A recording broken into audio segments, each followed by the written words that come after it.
Good evening, everyone. My name is Colvin Graham. I'm the president of Bedford-Stuyvesant Restoration, and my job is to welcome you to Restoration Plaza and Bedford-Stuyvesant Restoration Corporation.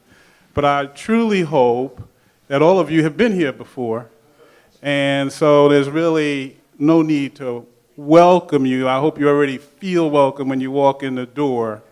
What I'd like to say, a few things. One is, I salute G2 and Alma Carroll as founders.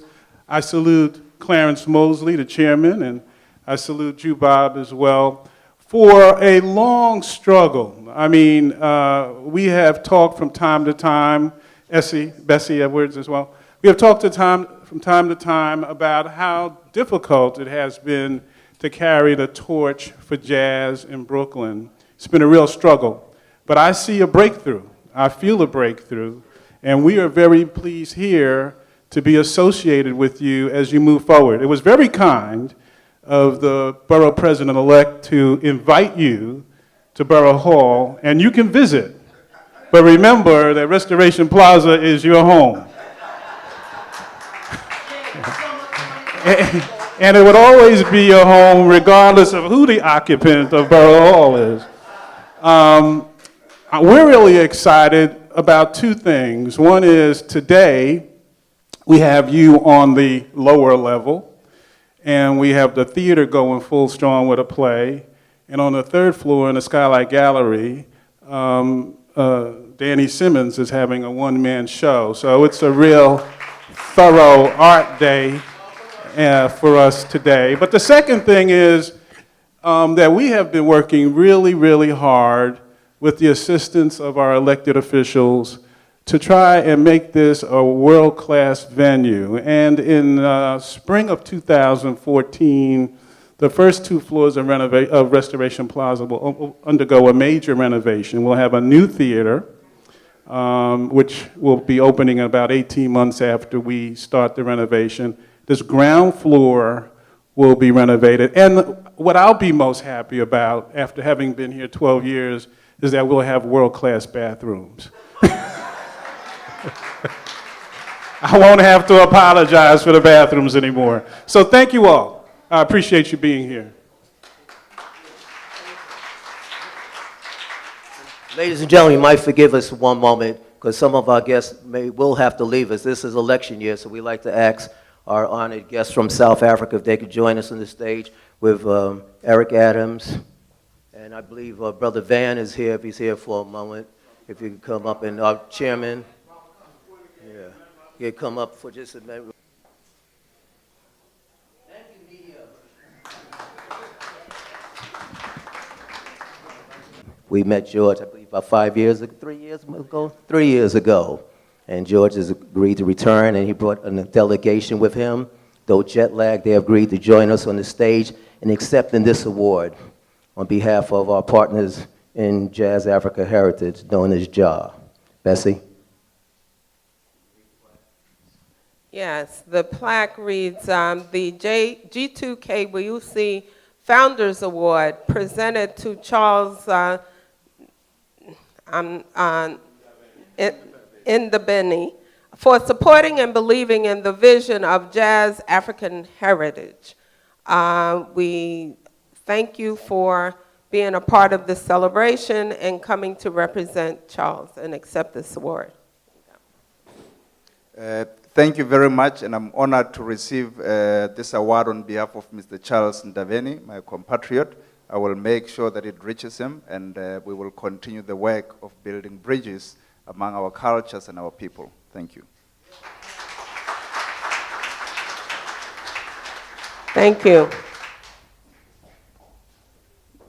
Thank you. And we're going once again, we'd like the Wiyusi family to join us on the stage. Kojo and Angela, respectively, please. They're still keeping G2's legacy alive every Monday night. What do you call it, Kojo? Sweet Mondays? For my sweet, jazzy Mondays. So, and this award is going to be presented to the founder of Jazz Africa Heritage, We mentioned before that there were other people who were instrumental to bringing this to Brooklyn. And you could read the program. Please take time to read the program to learn about CBJC's history. But we're going to bring up Mr. Bongani Samange Sabeko to this stage. And we're very pleased to have him come from all the way from Gauteng province. Mr. Sabeko, please. You'd be so kind, sir. Oh. Good evening, everyone. Thank you very much for having me among you, representing, and I thank you for renaming the Founders Award in my father's name. You know, Senator Adams spoke earlier about the spiritual effect of music on people. You know, we saw when our music gets co-opted, we see the spiritual decay. When we see, you know, the separation of our people from their political ability to represent themselves, we see the spiritual decay. And so, you know, we see people who build bridges, you know, just as my father built bridges between people and their music. You see that I've heard this, you know, word come up, bridges. Just as, you know, Stephen Biko, David Sabeko, Nelson Mandela built bridges between their people and their power to their ability to politically represent themselves. We see, you know, Brother Bongani Sabeko also continuing that legacy by connecting people with their music and keeping that tradition alive. So we thank you for your work that you do. Appreciate it. Mr. Dan, will you join us, Mr. Dan? Okay, the award reads, presented to Bongani Samango Sabiko as founder of Jazz Africa Heritage, CBJC 14th anniversary. We present this to you. Oh, thank you. Okay.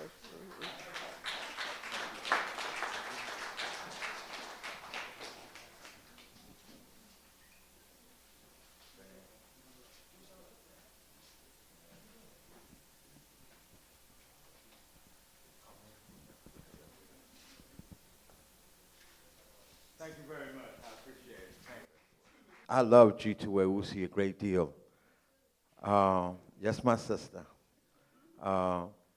And when I was 15 years old, my father brought G.B.T.V to our home on West End Avenue. And I opened the door, and in front of me stood a giant. And I'm a short dude. You see how short I am? So that G.B.T.V, and I'm 15, I'm like, wow, all of that. And my father was a big man, and G.B.T.V towered over my father. And that was the beginning of 24 years of an unbelievable relationship. And let me let you into a secret. There hasn't been a Democratic mayor in the city of New York for 24 years. And on one particular night during the Caribbean Festival, G.B.T.V and I and a young man called Patrick Gaspard forced David N. Dinkins out of bed to come to Brooklyn so that he could hold it down and take the city. That was G.B.T.V. And let nobody lie to you. Without G.B.T.V, we would have never had an African-American mayor. And I speak on the authority of the fact that I was the deputy advance director for David N. Dinkins. And we made it happen. And I see a lot of people in this room that made it happen. Brooklyn held it down. Brooklyn is where it's at. So, you know, I flow because of Brooklyn. You know, Brooklyn is in my blood. And, you know, this is a city, let's talk about being a founder. I'm not a founder. I was found by G.B.T.V.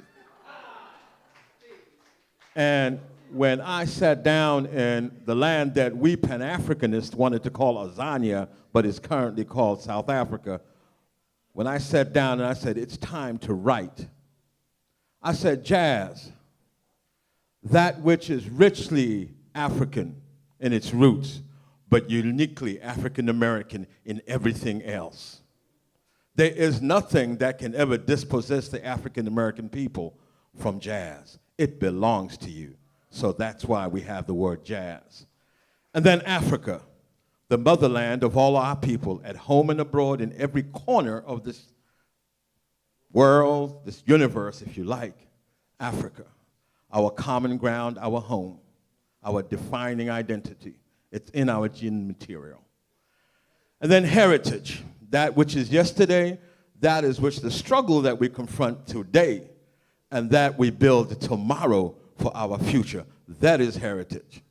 So do not be suspicious of the word Jah. I know people say that's Rasta. But the reality is jazz, Africa, heritage. And like I said, 24 years ago, we had an African-American mayor, David N. Dinkins. And on the 5th of November, you know what to do. You know to get another Democrat back in there so we can get some warmth back in the city.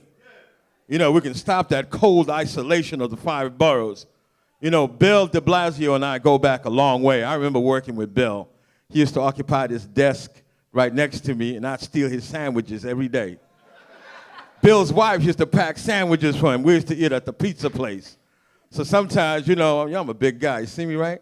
I get hungry middle of the day. That Bill with his sandwich, I steal his sandwiches.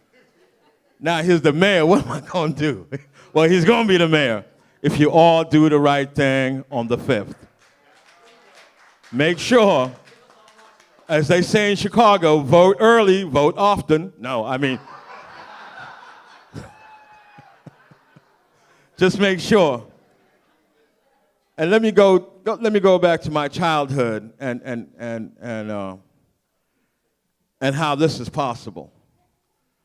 When my family arrived in 1975 from London, England, my father was appointed as the permanent representative of the permanent observer mission of the Pan-Africanist Congress of Azania to the United Nations, David Subeko. And he moved us into a building on Western Avenue, 875. So we move into the building, we don't know nothing. And there's another African family there, the Olatunji family. So I was raised by Mama Amy Olatunji over here. Auntie Amy, how are you, Mom? And her daughter, Modu.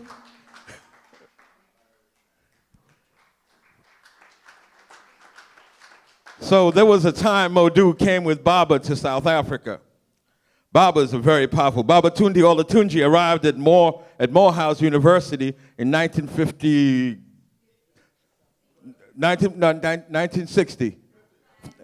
1950. First African. Man, they gave him heat. Get back on the banana boat. Go back where you come from. Within, I think, a year, he was president of the student organization at Morehouse. Now, Baba is an incredible individual, so we used to be scared of him. So you come through the lobby and you see Baba, and Baba raise his hand saying, "We'll give you a high five." We'd run because that thing will break your hand. Baba makes sparks fly when it hits you.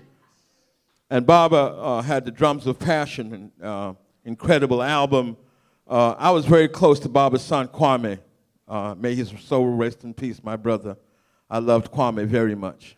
I got to raise Ayo. I got to spend time with him. Anyway, so Modu came home to South Africa with Baba. And Baba's biggest mission was to heal the souls that were lost on Robben Island.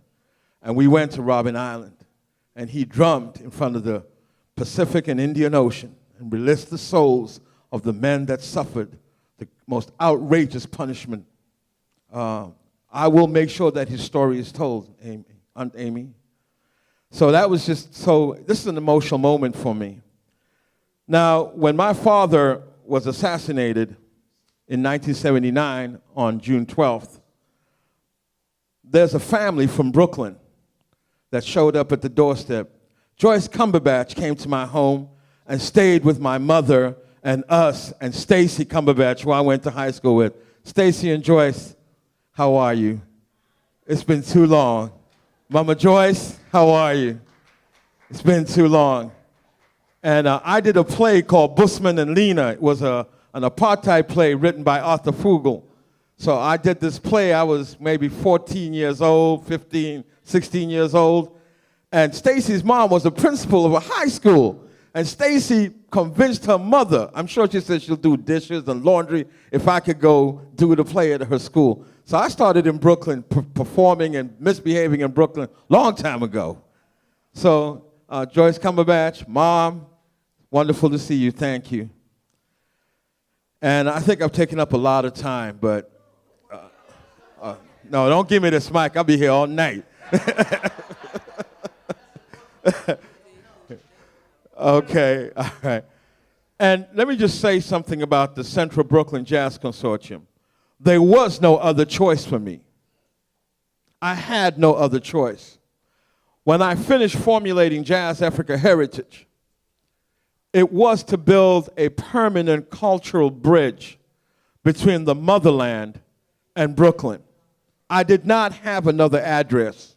I had no other option. It was the Central Brooklyn Jazz Consortium because it had a mighty leader, G.B.T.V.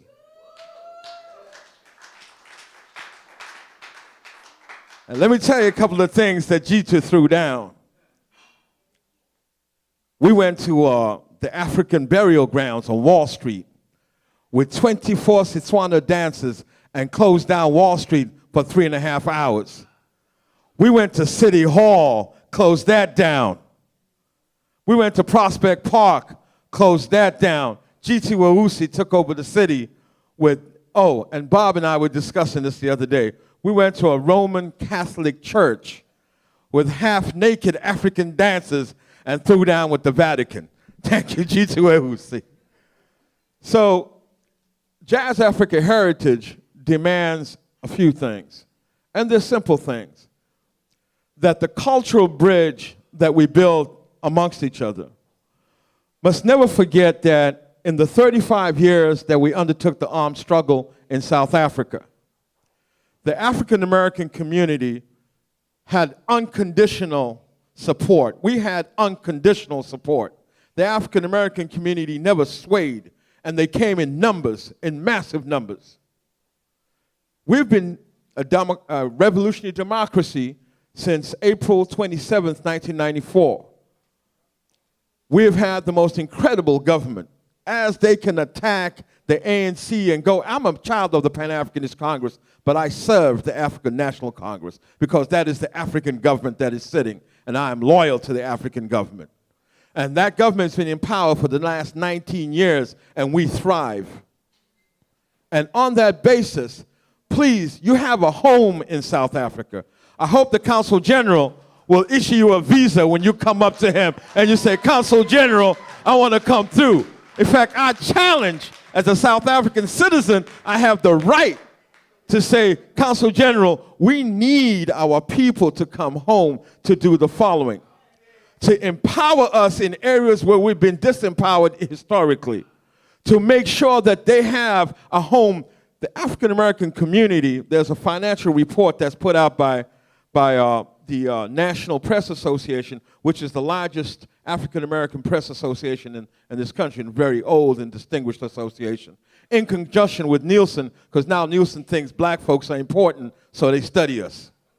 So they put out a study. Now Nielsen, in conjunction with the National Press Association, put out a study that said African-Americans have the spending power of $1.7 trillion per annum. $1.7 trillion, but African Americans notoriously don't have anywhere to put their money. There's home. Consul General, please invite them to come home. We have a mighty country, a beautiful country, and those from the Central Brooklyn Jazz Consortium that have set foot on South African soil will tell you we are the engine of the continent of Africa. We are the next investment base. And for those of you who are getting ready to look at your retirement years and your golden years, there's no better place to consider than South Africa. And yes, it's true. That's what I do for a living. I promote Africa. But more than that, I promote South Africa. And more than that, I promote African Americans having a new horizon in terms of what they do with their futures. If Jews can amass in Israel at any time they want, what stops you from amassing in South Africa anytime you want? There's the Consul General. There's the Consul General of South Africa. And he serves by mandate. He serves by mandate, a democratic mandate that's issued by the citizens of South Africa to represent us here. And he's done an incredible job. In fact, I'm honored as a South African citizen to have the head of our mission that represents our nation standing next to me. And even more honored to have the Honorable Mayor Bumji of the city of Pietermaritzburg next to me also.